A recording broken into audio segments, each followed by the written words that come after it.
everybody and welcome back to my channel. It is Sunday today. I'm aiming to get this video up tonight, but it's getting on a bit, so fingers crossed. And I just haven't had a video prepared this week to go up today. Basically all week I've been sat exactly where I am now, doing lots of work for our charity CEDA. And yeah, I haven't managed to get a video recorded or edited or anything, so I thought it kind of made a bit of sense for me to sit down and explain to you what we do at CEDA and what our visions are and how we've begun and everything like that. So yeah, if you're interested to know more about our charity work in Uganda, then please keep watching.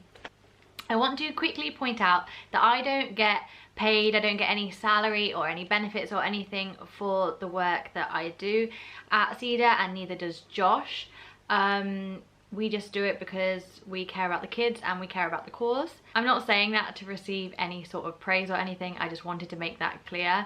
This video is not about me and what I do, it's about the charity and what the charity is trying to do for the children. Some of you have actually already hopped on over to CEDA and donated or signed up to sponsor a child, and for that I am so grateful. These children are so deserving, and yes, I really appreciate it. So, how we began. Many of you will already know that I first headed out to Uganda in 2014 to volunteer for an organisation out there. This organisation was called Whisper, and at that point their main project was the children's home that they ran. I really loved my time there. Obviously it's through them that I met Adam, and I thoroughly enjoyed volunteering there. But it's a little bit funny how a few years on I can look back on it and I'm actually a little bit opposed to what I actually did. So I initially went out there to volunteer for 2 months in this children's home, and now I can see how detrimental that actually is to the children. I've ended up going back and forth and seeing them lots over the years, and most of the children we support now through our charity actually came from there anyway. So I have kind of kept up that attachment that I made with them and they made with me. But many volunteers, you know, came, the kids bonded with them, and then the volunteers left and never came back. And the kids to this day, 6, 7, 8 years later, still ask about them all the time. So yeah, it's not something I necessarily agree with now. I don't regret doing it, but yeah, I don't think it's actually a good thing to do. Anyway, bit off topic there, but well, basically Whisper ended up closing down the children's home after a little while, and they went down the healthcare route and they opened up a children's hospital which does amazing work saving the lives of children in Uganda. However, it just wasn't really my passion, and I joined up with 2 other previous volunteers, Hannah and Shani, and we decided to found our own organisation. You see, we were seeing these children who were nursed back to health, going back to their families in the villages. But other than them being alive, what had really changed? You know, that their situation was exactly how it was before. So, you know, there's a chance they could get sick again. And if they don't and they grow up, they may have children then that also get sick. The only way really in breaking that cycle of poverty in families is through education.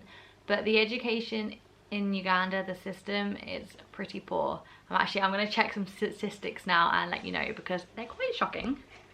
I don't know these off by heart. I know what the issues are, but I don't know the statistics. So I thought I'd read them to you instead so you get a better idea. Okay, so it's actually improved how many children are in primary school, but only 1 in 4 who start primary actually make it to secondary. Less than half of children are literate at the end of primary school.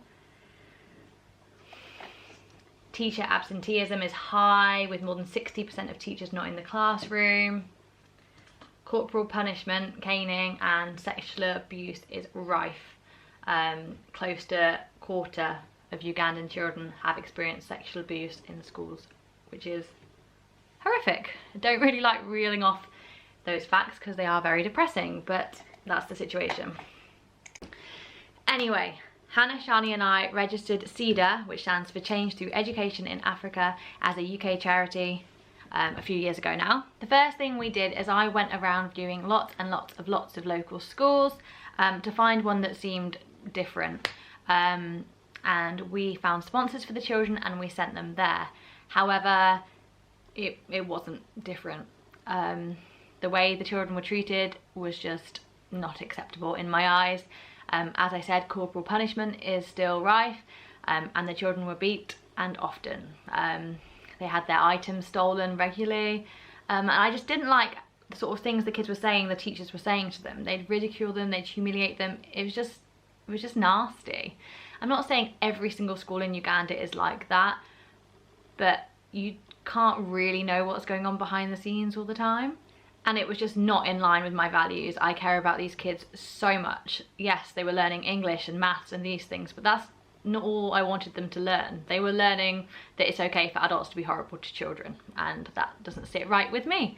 I think education should be holistic. So yeah, we very quickly removed them from that school and we started up our very own tiny little homeschool. This meant that we were able to control the situation. You know, we could make sure that staff were treating the children well.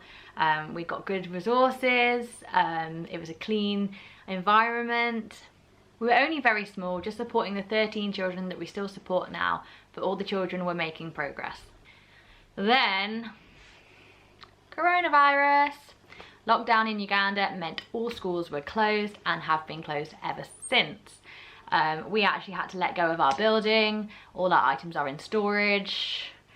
Yes, so no homeschool at the moment. However, we are still supporting the children with food, medical care, some like learning booklets and things, and our oldest student, or not our oldest student, but the student in the highest class has been allowed to return to school. So he has a teacher teaching him one-on-one at the moment. During the lockdown, we obviously had no school to run, so Josh and I got bicycles and we started our community outreach project, where we have been providing food relief, helping the elderly with like necessary items like beds, clothes and mosquito nets, and helping people pay for medical care. We hope to still continue this outreach work in the families of the children that we support and the wider community, but we've now been given the opportunity for our biggest project yet. We've been given some land. We are still working on getting land titles and things for it, but we've been given some land in which to build our very own school. Now the thing is, I see schools are being built all the time. There are schools everywhere in Uganda, and I see charities building new schools all the time, but they are always just the same as the schools that are already there. And those schools aren't providing the best education. I see international charities building schools that they wouldn't send their own children to. The schools are not of the same standard as the schools here, and why not? Like, why don't the kids in Uganda deserve the same quality of education that we are giving our kids here in the UK and Europe and America?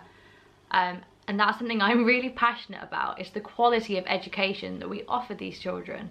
Why is it okay to offer them an education that is not on par with the education our children are receiving?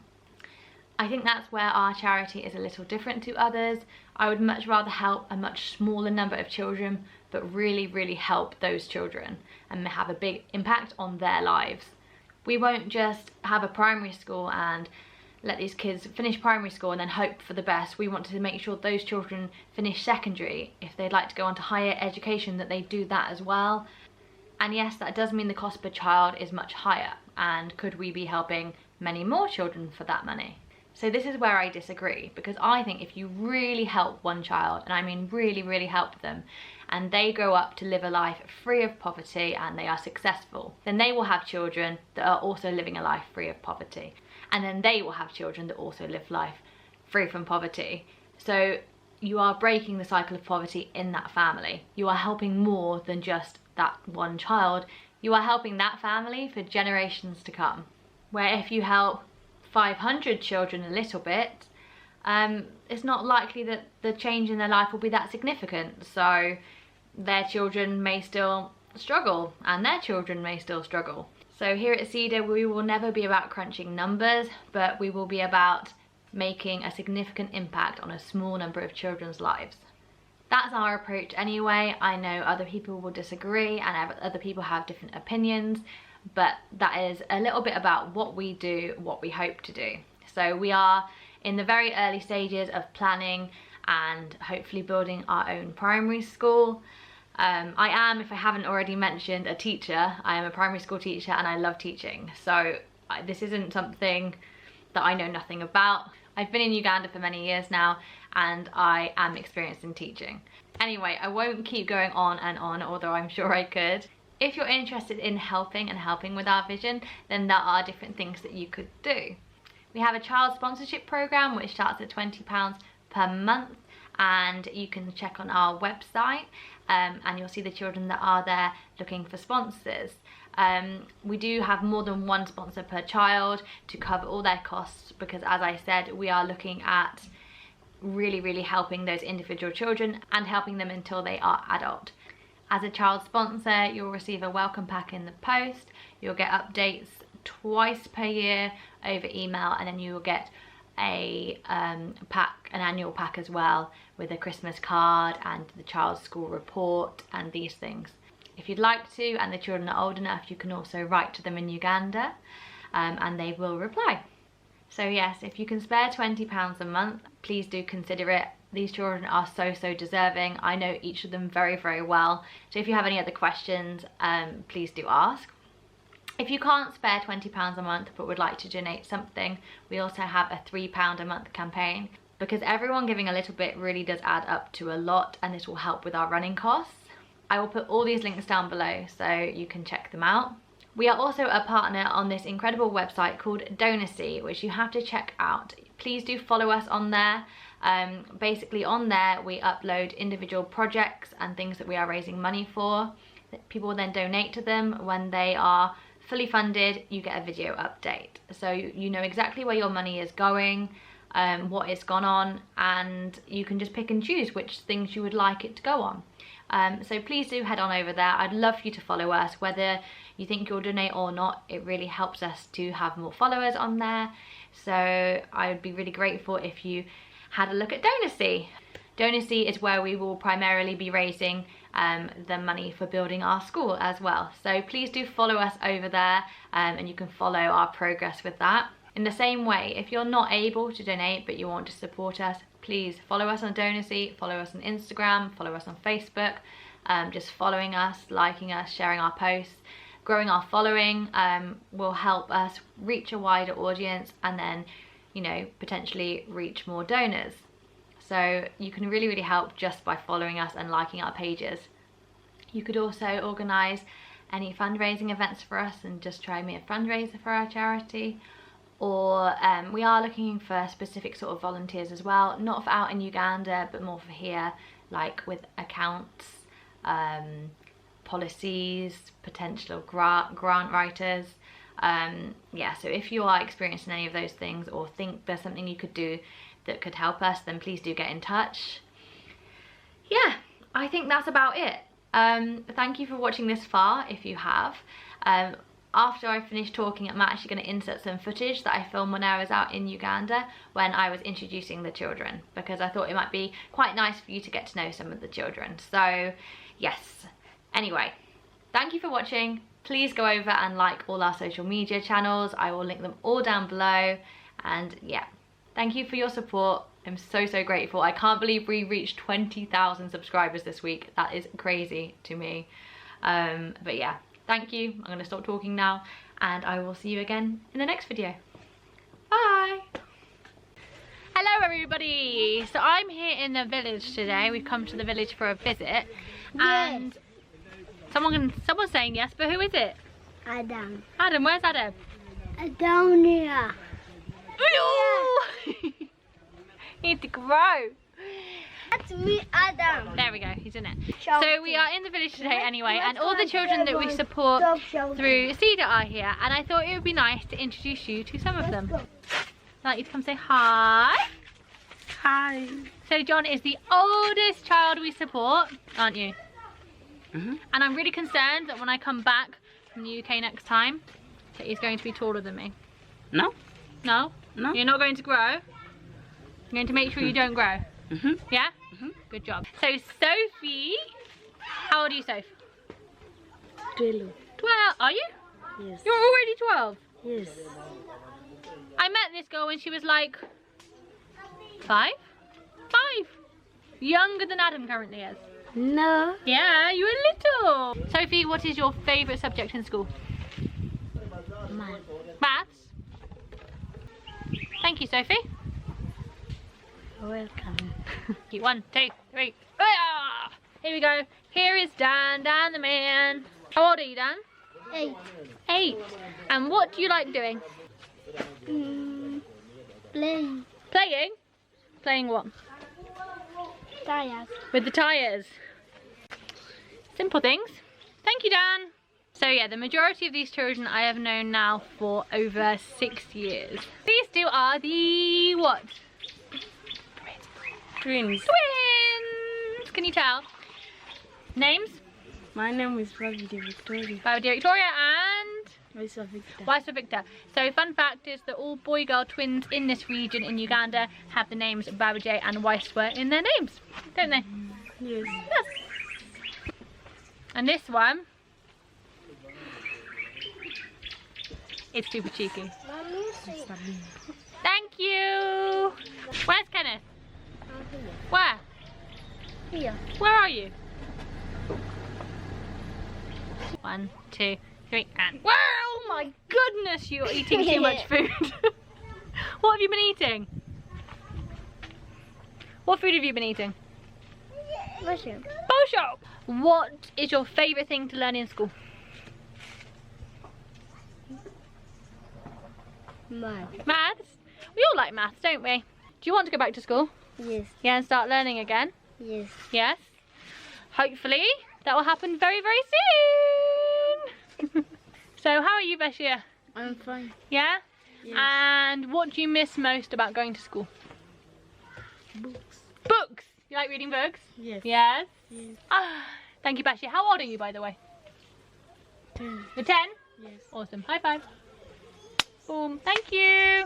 Here comes Derek. He is, who's Derek? 13? Yeah. You're 13. Derek really wants to talk to the camera. Doesn't he? Favourite thing to do? To do what? Talking to the camera. Oh. No. But he does like messing around on my camera and looking at all my photos and videos. No. Does. Not What else like does that. Derek like doing? Nothing. Nothing. Derek likes doing nothing in life. You can see Derek really wants to talk to the camera. Do I? Yeah. So enthusiastic. What do you want to be when you grow up? What job do you want? Do you want to be a teacher, a footballer, a dancer? You want to be a farmer? You want to be a fruit picker? You want to be a carpenter? You want to be a technician? You want to be a plumber? You want to be a driver? You want to be an astronaut? What do you want to be? I don't know. Big dreams, this one. Here you go. Look at the camera. My name is Derek. When I grow up, I want to be... Hi, Derek. What do you... You said you were Derek. I was giving you an example. Now. So the last child I'm going to introduce you to today is Lukia. Lukia, look at the camera, darling. Yes? So me and Lukia, I'd say, we've been very close throughout the years. Lukia is, when I was working or volunteering at the previous charity where I met Adam, Lukia was the second child after Adam to come to that orphanage. I did a lot of work with her back at that time when she came to the orphanage. Yeah? And you were learning to walk? How old are you, Lukia? 8. 8? You're 8 years old now, are you sure? You are so grown up now, aren't you? Yes? Yes? Thank you for coming to talk to the camera. So, those are just a few of the children that we support through CEDA out here in Uganda. Are they all your friends? Yes. Yes? You've known all this lot for years and years and years, haven't you? Who's your best friend here? Kenneth. Kenneth. Who else? Dan. Dan. Diana. Yeah.